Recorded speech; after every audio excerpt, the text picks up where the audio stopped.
Hello everyone, this is Pilot from the Scholars of Kiora, and welcome back to another video. Back in February, we introduced you all to the new SOK Lore series on our channel, which provided a brief look at the story our group has been working on. In that introduction video, we chose to keep things rather vague, but with today's lore video, we'll begin to peel back the curtain by taking a look at Kiora herself. So without further ado, let's begin our dive into the story of Kiora.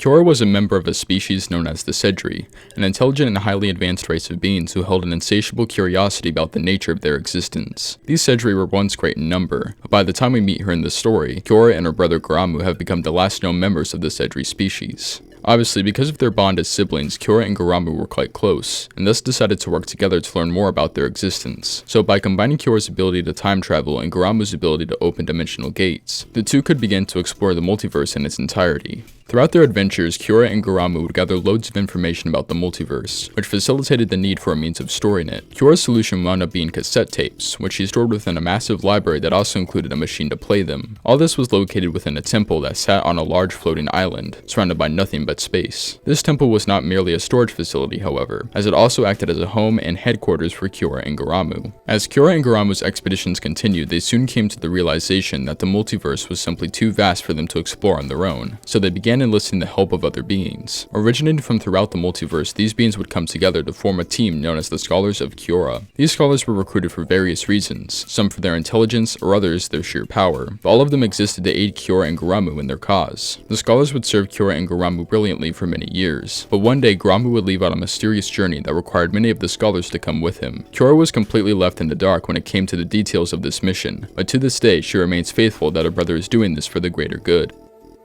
Ever since Garamu's departure, Kiora has been forced to rely on her own abilities to continue her exploration of the multiverse. She already had her Kanoe Kowalzi and a limited ability to time travel, but now she has crafted her very own Kanoe Olmec to grant her the same powers as Garamu. Kiora was able to craft this mask using the data she's collected throughout her expeditions into the multiverse, and it now acts as Kiora's secondary mask. She usually keeps it on a chain wrapped around her waist, so whenever Kiora needs to transport herself into an alternate dimension, she can do so without Garamu's presence.